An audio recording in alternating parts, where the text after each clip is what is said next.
Compare करेंगे और इसी सेगमेंट में और बाइक से, तो आपको काफ़ी एक अच्छा पैकेज प्रोवाइड कर रहा है सुजुकी एक अच्छे रेट्स पे। विद इन 2-3 सेकंड्स ये पहुंच जाती है। तो वो जो पंच मिलता है एक इंजन को के बाद जो ये मेरे को देता है। सो व्हाट्सअप गाइस, क्या हाल है आप सभी के। Welcome back to my channel. और आज आपके लिए लेकर आ गया हूँ एक और नई वीडियो सुजुकी जिक्सर SF 250 के ऊपर। आज जो है इसी का ओनरशिप एक्सपीरियंस शेयर करने वाले हैं हमारे साथ आकाश भैया। इन्हीं की ये बाइक है, तो लगभग 1.5 से 2 महीना हो चुका है इस बाइक को, तो पूरा एक्सपीरियंस शेयर करेंगे। अगर आप इस बाइक को लेने की सोच रहे हैं तो इस वीडियो को बिल्कुल भी स्किप मत कीजिएगा, एंड तक ज़रूर देखिएगा। सारी चीज़ें हम कवर करने वाले हैं, नेगेटिव पॉजिटिव, क्या भैया को इस बाइक में अच्छा लगा, क्या बुरा लगा और किस वजह से इन्होंने ली। चलिए तो भैया से पूछते हैं कि कब ली। तो भैया ये बाइक जो है आपने कब ली थी? इसको आज मतलब 2 महीना 20 दिन हो चुके हैं। ये मैंने जून में परचेज़ की। तब से अब तक कितनी राइड कर ली है इसकी, कितना ट्रैवल कर चुके हैं इससे टोटल? इसमें लगभग मैं 2400 किलोमीटर के आसपास मैं ट्रैवल कर चुका हूँ। तो ज़्यादा इसको अभी मैं लेके नहीं गया हूँ बहुत लॉन्ग राइड पे, मतलब यहाँ से लगभग 160 किलोमीटर के आसपास इन वन गो लेके गया हुआ हूँ। यहाँ से गाज़ियाबाद गया था, फिर गाज़ियाबाद से वापस से रामनगर और उसके ऊपर गए थे हम लोग। इसकी कॉस्ट क्या पड़ी थी आपको? ये ऑन रोड मेरे को 228 की पड़ी। 228 की आपको पड़ी थी। जब आप इसे लेने गए थे तो उस टाइम कोई और बाइक भी कंसिडर करी थी या सिर्फ यही थी?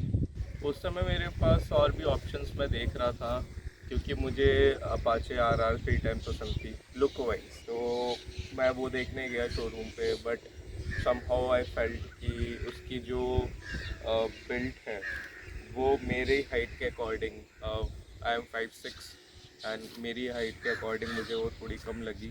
मतलब कम नहीं, मेरे को अपनी हाइट कम लगी, हाँ हाँ। क्योंकि उसका जो टैंक है जिस तरीके से वो बना हुआ है, जिस हम्म। तरीके से उसकी बिल्ट है, वो कुछ ज़्यादा ही ब्रॉड है, जिसकी वजह से एक पैर पूरा सही से सपोर्ट लेने में दिक्कत सी लग रही थी। तो वो बहुत ज़्यादा एग्रेसिव आपको एक्सपीरियंस ऑफर करती है इसका भी स्पोर्ट्स ही, लेकिन एग्रेसिव अगर मैं बोलूँ तो वो ज़्यादा थी।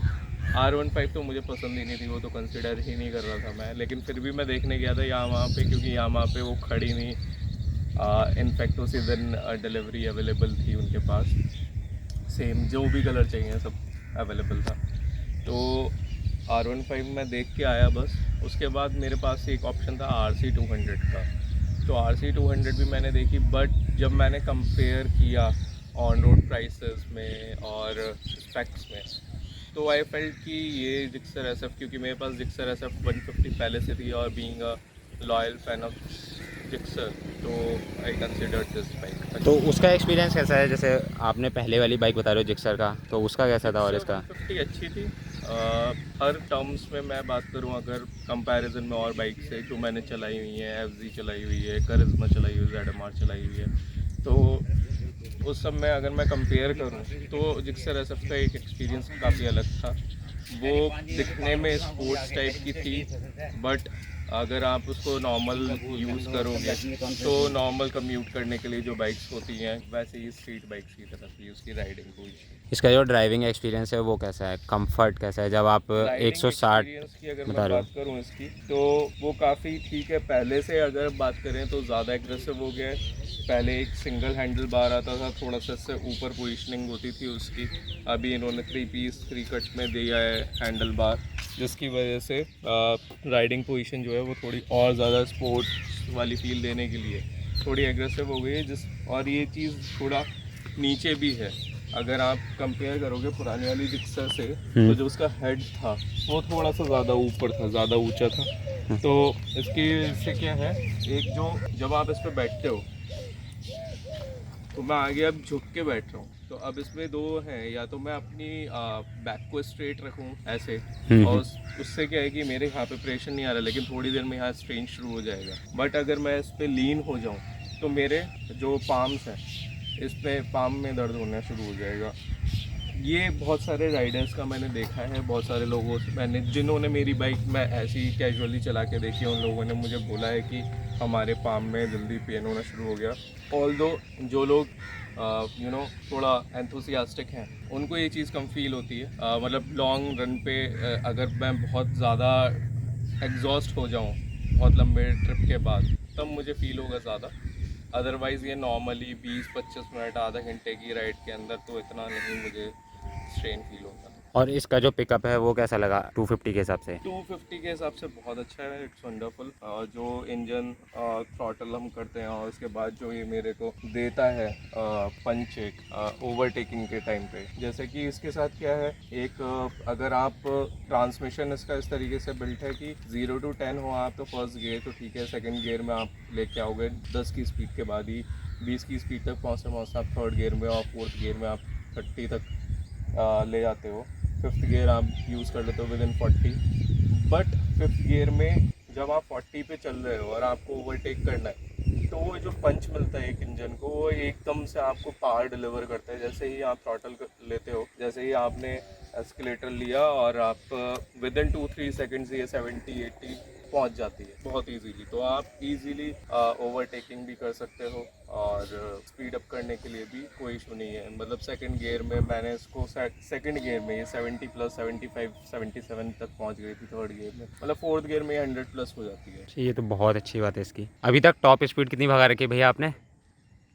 मैं वैसे रिकमेंड नहीं करूंगा हाँ। किसी को भी, आपके चैनल के माध्यम से भी हाँ, मैं हाँ। ये टीनेजर्स को सबको यही बोलूँगा कि राइडिंग जो है वो अपने, एक तो आप अपने रिस्क पे करते हैं हाँ। और आप स्लो ही चलाएं तो ज़्यादा बेटर है। बस ये है कि हम लोग जब कोई भी अगर तेज़ चलाता है, या मैं देखता हूँ तो मैं सिर्फ एक्सप्रेस वेज वगैरह पे जहाँ पे स्पीड लिमिट ही 100 रहती है, जहाँ पे और भी व्हीकल्स तेज़ चलते हैं, तो वहीं चला के देखता हूँ। तो मैंने इसको अभी तक जो चलाया है वो 145 तक मैं पहुँचा पाया हूँ। एक चीज़ मेरे को एक ड्रॉबैक थोड़ा सा लगा, ड्रॉबैक नहीं, अभी मैंने और इस सेगमेंट में बाइक्स ज़्यादा नहीं राइड की हैं, तो इस वजह से मुझे आइडिया नहीं है उस चीज़ का। तो इतनी स्पीड पे ये ड्रॉबैक मुझे लगा कि 120 प्लस जब जाते हैं और 7000 आरपीएम के ऊपर आप हो तो आपको एक टॉर्क मिलता है अच्छा, बट जैसे ही वो 7000 आरपीएम से 8000 आरपीएम के बीच का जो डिफरेंस है वो उसको कोप अप करने के लिए इंजन को बहुत ज़्यादा मेहनत करनी पड़ती है, ऐसा आपको फील होता है। आप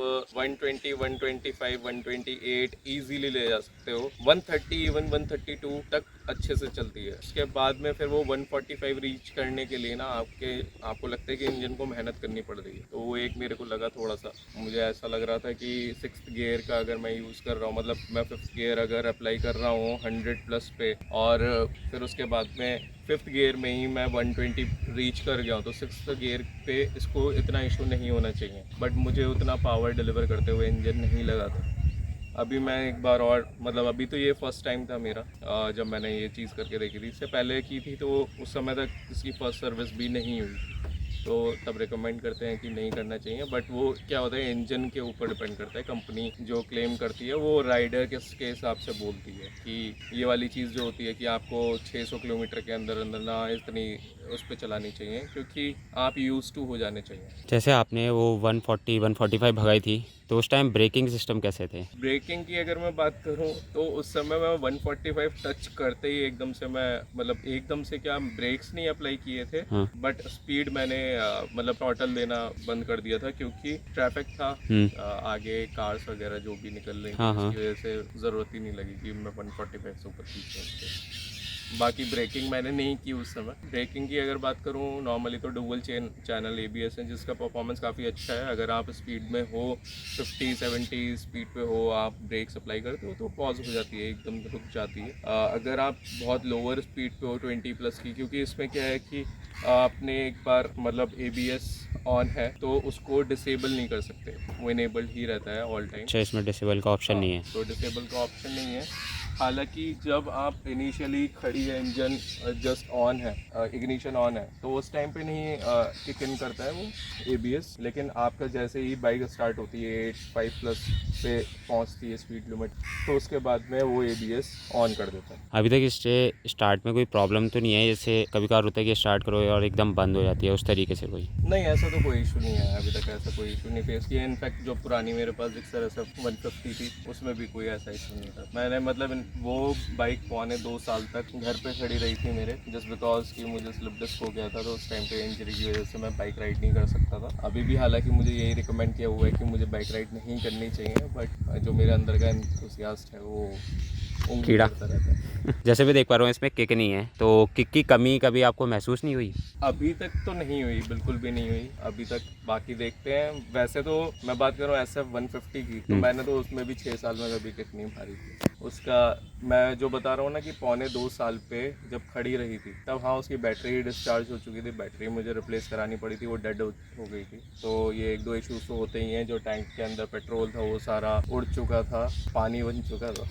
और इसके सस्पेंशन आपको कैसे लगे? सस्पेंशन वही सेम इन्होंने रियर में मोनोशॉक दिया हुआ है, आगे जो है टेलीस्कोपिक है।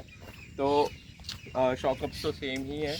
उसका एक्सपीरियंस भी सिमिलर ही है। ऐसा कुछ नहीं है कि बहुत उन्होंने कुछ एडवांस कर दिया है। सिमिलर एक्सपीरियंस जैसा 150 के साथ था।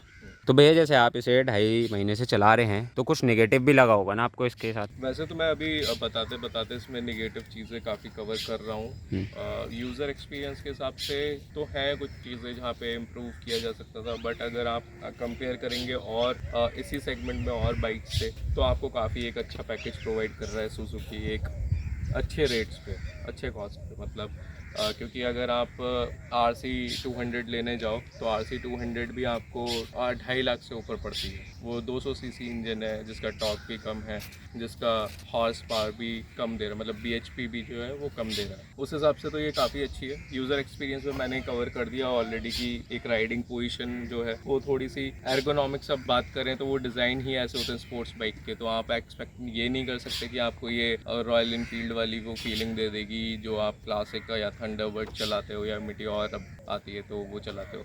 तो वो एक क्रूज़ करने के लिए एक अलग बाइक्स हैं। ये स्पोर्ट्स क्रूज़र है ज़्यादा, टूरिंग पर्पस के लिए आप ये यूज़ कर सकते हो। और लेकिन हाँ, जैसे ये R15 RC हो गई, ये आप स्पोर्ट्स टूरिंग भी नहीं यूज़ कर पाओगे, तो ये बहुत ज़्यादा एग्रेसिव है। ये उस हिसाब से काफ़ी अच्छी है। और कुछ ऐसा रीज़न बताइए कि जिस वजह से आपने सिर्फ यही चूज़ करी, बाकी जो बाइक थी उनको सबसे हटा पहले के? तो ये क्योंकि मैं पुराना यूज़र रहा हूँ जिक्सर SF 150 का। दूसरी बाइक्स की तरफ मूव होने का सिर्फ एक रीज़न ये था मेरे पास कि सुजुकी की अभी जो मार्केट इस समय इंडिया में है वो बहुत ज़्यादा कहना चाहिए इतनी इफ़ेक्टिव नहीं रही है, क्योंकि काफ़ी ज़्यादा आपको दिखते हैं आफ्टर सेल सर्विसेज में ड्रॉबैक्स की, पार्ट्स की अवेलेबिलिटी कम है मार्केट में। क्योंकि यामाहा की बाइक्स काफ़ी बिकती हैं, काफ़ी हैं सड़कों पे, KTM भी काफ़ी ज़्यादा बिक रही है। तो इस वजह से एक ये मेरे को लग रहा था थोड़ा सा डिसएडवांटेज। और फिर मुझे ये लग रहा था कि जब मुझे 300 सीसी इंजन या उससे ऊपर देखना है या 250 सीसी फिर मैंने ली है। RC 310 कंसिडर करने का रीज़न सिर्फ वही था कि 300 सीसी प्लस जा रहा हूँ। और आपका जो शोरूम के साथ बिहेवियर रहा सर्विस के टाइम पे और जब लेने गए थे या इंक्वायरी करने गए थे, तो ऑटोमोबाइल्स जो यहाँ पे संपदा सुजुकी की तो वो तरफ से कैसा था आपका? अवेलेबल है, वो काफ़ी अच्छा एक्सपीरियंस उन्होंने मुझे प्रोवाइड किया। सेल्स एक्सपीरियंस उनका काफ़ी अच्छा है। अब वो आपको सब कुछ बताते हैं। मतलब हालांकि आप ये एक्सपेक्ट नहीं कर सकते कि वहाँ पे एक्सपर्ट्स जो है, जो उन्होंने हायर किए हुए हैं लोगों ने सेल्स पर्सन, आप ये नहीं एक्सपेक्ट कर सकते कि वो एकदम आपको उस लेवल पे बता पाएंगे कि आपकी क्वेरी सारी की सारी आंसर कर सकें। वो उसके लिए आपको रिव्यूज़ वगैरह देखने ही पड़ते हैं यूट्यूब पे, और जो काफ़ी लोगों ने डाले हुए हैं उसके लिए। बाकी ओवरऑल अच्छा एक्सपीरियंस था। अभी जैसे ये 228 की थी, लेकिन मुझे थोड़ा बहुत डिस्काउंट वो आप बात कर सकते हो, वो 2% 2000 जो भी वो कर सकते हैं बेस्ट वो कर देंगे। सर्विस के टाइम पे कैसा था? सर्विस मैं इसकी एक करा चुका हूँ अभी तक। तो सर्विस मैं पहले भी जो पुरानी 150 थी तो वहाँ पे कराता था। वैसे तो in all it's okay, but since जो Tier 1 सिटीज़ है, मेट्रो सिटीज़ की अगर मैं बात करूँ, जैसे मैं पुणे में रहता था या रहता हूँ अभी भी, जॉब तो मेरी वहीं, तो वहाँ पे एक ही आपके डिस्ट्रिक्ट में 5-6 डीलरशिप्स हैं, जिसकी वजह से एक अच्छा ना कॉम्पिटिटिव वो क्रिएट हो जाता है आपस में। लेकिन यहाँ पे क्या है, बीइंग अ सिंगल प्लेयर जो स्टैंड अलोन एक है आपका शोरूम, तो उसकी वजह से एक मोनोपोली सी क्रिएट हो जाती है। फिर साथ में उनके पास भी एक बहुत बड़ा रीजन हो जाता है कवर करने के लिए। तो वहाँ पे अवेलेबिलिटी, पार्ट्स से रिलेटेड या सर्विसेज में कुछ ना कुछ ड्रॉबैक्स आते हैं। वो यहाँ पे मैंने फेस किया है कि मैंने पुणे में ज़्यादा अच्छा था और यहाँ पे थोड़ा सा यहाँ पे थोड़ा सा कम। मतलब आपको अच्छा नहीं लगा? जो पुरानी वाली 150 थी उसमें स्पीड सेंसर का एक प्रॉब्लम हो गया था, तो मुझे सेंसर चाहिए था। तो विद इन सेम डे मुझे वो सेंसर अवेलेबल हो गया दूसरे शोरूम से, उन्होंने मंगा के दे दिया। पुणे में? हाँ, पुणे। यहाँ ये प्रॉब्लम पड़ जाता है। हाँ, यहाँ पे फिर ये लोग ऑर्डर लगाते हैं, फिर वो कब ऑर्डर आएगा, डिस्पैच होगा वहाँ से यहाँ मिलेगा आपको 15-20 दिन, वैसे भी वेट करना पड़ता है। मतलब कि आप इस बाइक से पूरा संतुष्ट हो, कोई वो नहीं है कि भाई कोई और लेनी चाहिए थी? मैं क्योंकि बाइक मैंने इस बार जो बाइक कंसिडर करी थी, मैं 150 जब मैंने ली थी तो मेरे को बिल्कुल भी आइडिया नहीं था, मैं वो लेने गया ही नहीं था एक्चुअली। तो वो कौन लाया था? लेके मैं ही आया था, पर मैं लेने गया था एवेंजर। हाँ। मैं दिल्ली में था उस टाइम पे और मेरे पास वो कुछ दिल्ली की आईडी उनको रिक्वायर्ड थी, तो वो ये सब रेंट एग्रीमेंट वगैरह ये सब पे नहीं कर पा रहे थे, कुछ आई गेस प्रोसेस कुछ तो था उनका, बट सुजुकी वालों ने कर दिया था इजीली, तो इसलिए मैंने वो उठा ली थी वहाँ से। तो दोस्तों वीडियो करते हैं यहीं एंड, और ये कुछ था सुजुकी जिक्सर SF 250 के साथ आकाश भैया का ओनरशिप रिव्यू जो आपने देखा। और अगर आप भी अपनी बाइक का ओनरशिप रिव्यू या एक्सपीरियंस शेयर करना चाहते हैं हमारे चैनल पर, तो इंस्टाग्राम का लिंक जो डिस्क्रिप्शन दे रखा है, आप जाके अपनी बाइक या कार की डिटेल वहाँ मुझे सेंड कर सकते हैं, हम ज़रूर रिप्लाई करेंगे। और मिलते हैं आपसे किसी ऐसी ही नई वीडियो में, तब तक के लिए गुड बाय।